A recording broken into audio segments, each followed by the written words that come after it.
I don't really have time to make this video today, but I really want to make this video today.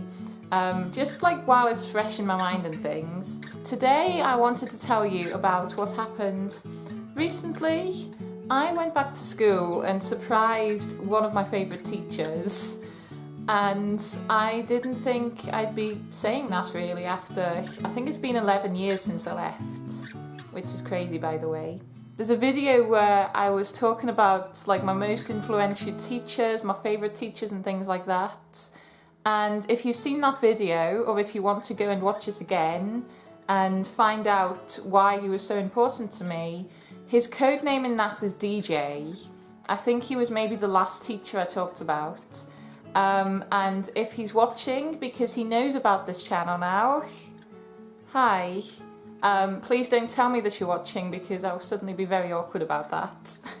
So the two teachers in this story are DJ, who is leaving the school, and another one that I don't have a cool name for. It's like I feel like anything after DJ is just a letdown. I'm going to call her Sandra, which seems like a really random name, but there's like a connection in my head as to why I want to call her Sandra. So... yeah, Sandra also works at the school. She was also there when I was there, and she was one that I knew outside of school as well. When I was in high school, this was like a big secret that I did musical theatre, but Sandra already knew that, so for a while I was kind of weird with her and like, she knows my secret. But looking back, I don't even know why it was such a big deal. I do musical theatre, I'm a theatre kid. I don't anymore, but I was at the time. So Sandra started a secret Facebook group a couple of weeks back, and it was to get together all of DJ's ex-pupils, or like as many as she could, who used to be really involved with the music department. So one of my friends is now a teacher at the school, and she knew about this plan, so she was able to invite a load of people that she knew would be interested in coming, and that she knew that DJ would want to see and stuff. So I was like, yeah, I want to do this. And it came at a really good time as well, because I was having a really bad week. So to have something to look forward to and things, and to like be really excited for something, was actually a really good thing. Sandra's plan was to put together a memory book with like photos and stories and everything, and a lot of people were able to help with that. And the other thing she wanted to do was get whoever could come along to the spring concert, and that's something that they have at the end of term for the current music students to like perform the things they've been working on, and like the pieces from like various competitions and things. So that was going on, and then what she wanted to do was at the end of the night there'd be like another song that wasn't listed in the programme, and she'd have like a little presentation to like show him that people were going to miss him. So she wanted that to happen, and in the song she was going to have like loads of ex-students coming in and just singing the chorus and things. So I was like, I haven't sang in a long time, but I am up for this, because he was a really good teacher, and I had him for a really long time, and he was probably one of the most influential, to me anyway. So I was like, yeah, let's do this. Also involved in the big musical number was some of the senior students who were going to be leaving the school. So they got involved too as well, which I thought was really nice, because obviously they've been there a long time and they're now moving on as well. So yeah, this was kind of a big group of about 40 people altogether, maybe 50. It was quite a lot for like a very spontaneous thing. So Sandra told everyone that the concert was on Tuesday night, and they were welcome to come along, and then if anybody was available on the Monday night to come along to a rehearsal, then they were also welcome to come. And that felt a little scary to me, because I was like, this is like me just wandering into a high school. I've not been here for a long time. Like, you can't just really wander into a school and expect people to be okay with that. But weirdly enough, they were okay with that. They were like, yeah, cool, just come on up. So walking through my old high school was the weirdest experience ever. It was familiar, but there were also things that had changed. Like, one of my first reactions was walking up the stairs, I was like, I remember these arrows being painted on the stairs, and they don't look like they've been painted since. Like, why would they? Like, they're still perfectly functional and stuff.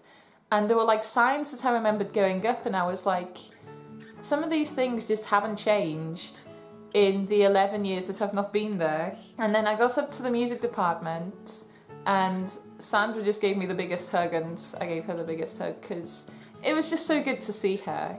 The thing about Sandra and DJ, which made them different from like other teachers as well, is that around about the time that I was at school with them, and around about the time I was in the lessons and things, we kind of ran in the same social circles. Like, we never directly ended up like out with each other or anything, but we all knew the same people. Like, I was in musical theatre, and they would like play in a company musical theatre, but we were in like different musical theatre companies, so we all knew the same people, but we never kind of directly crossed paths. But at the same time, it wasn't weird to see them outside the school, and it wasn't weird to know that they have a life outside the school. I was the only ex-student who could make it along to the rehearsal that was going to sing, but there was also other ex-students who came along who brought their instruments. So we had a bass player, we had is it flautist or flutist? Somebody who plays the flute, and we had a cellist come along. I feel like I'm missing somebody. Bass, cello, flute. I'm missing me.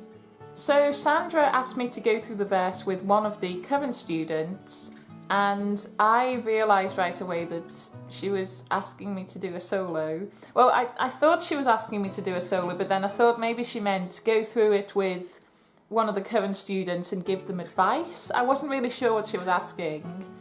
And then when the rehearsal started and she was like, let's run through the song, that student started singing, and then she was like, can you join in at this point? And I was like, okay.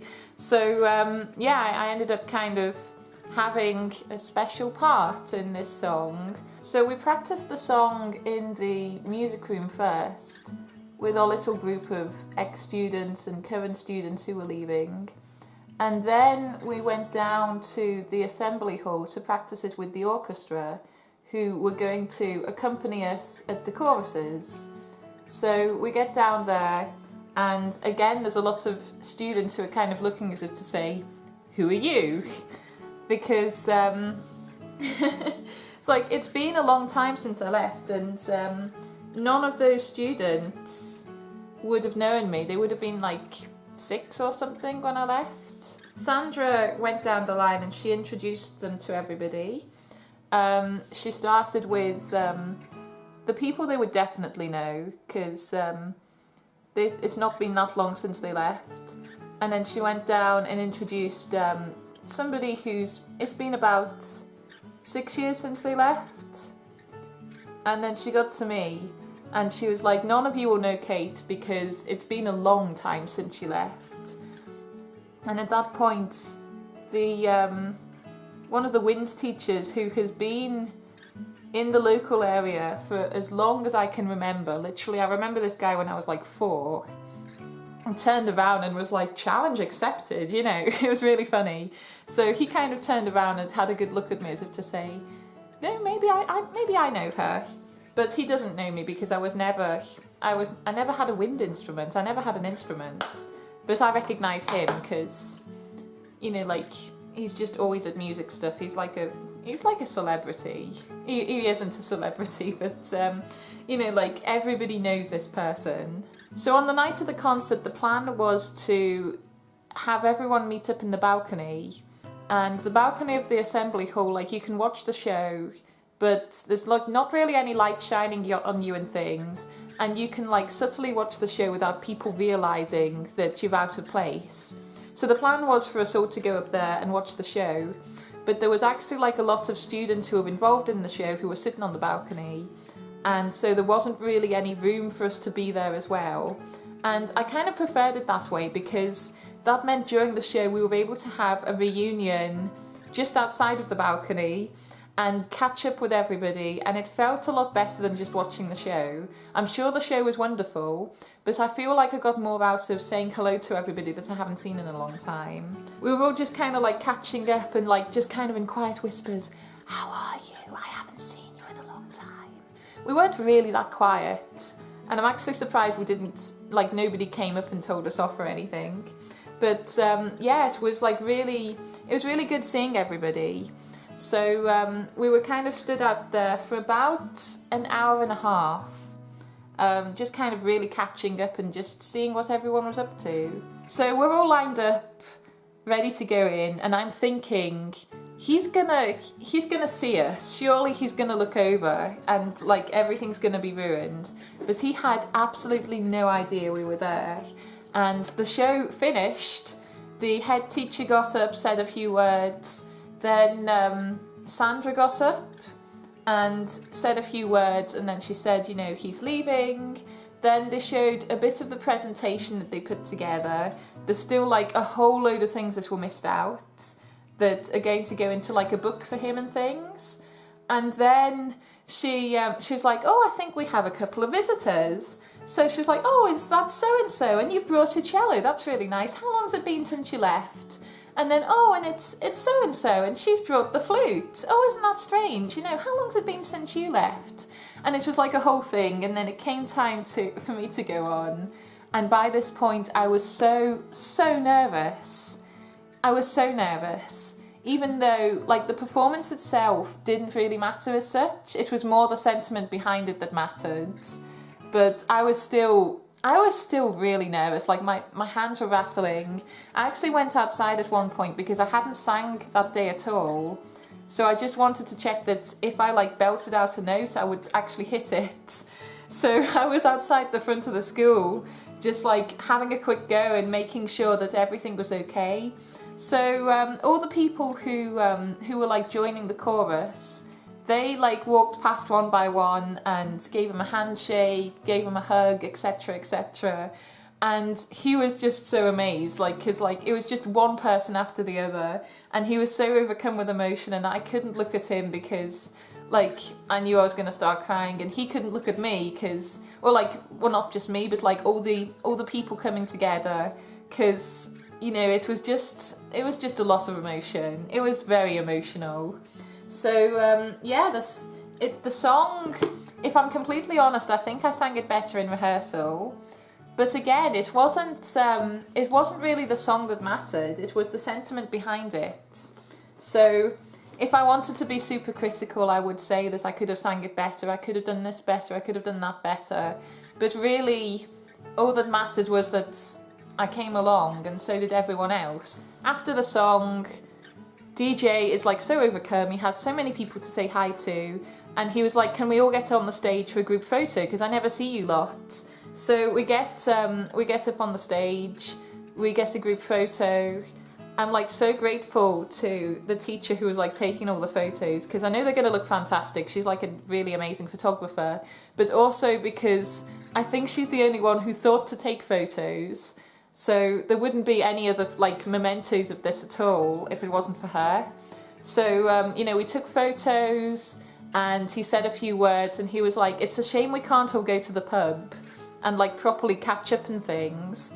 And that's pretty much what we ended up doing. There was a lot of people who couldn't stay because there's a lot of us who are parents now and things, but there were some people who were able to stay, and we all went to the pub for a drink. If you told me like a month ago that I was going to be in the pub with Sandra, DJ, and a bunch of ex-students, the weird part of that sentence would be the fact that I was in the pub, because I don't really go out drinking or anything.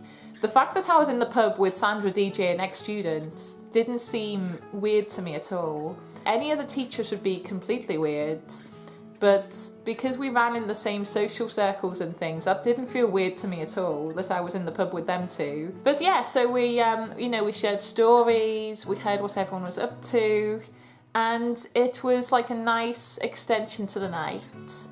And then the pub shut because it was a Tuesday night and they weren't expecting a big crowd to come in at, you know, 10:30 at night.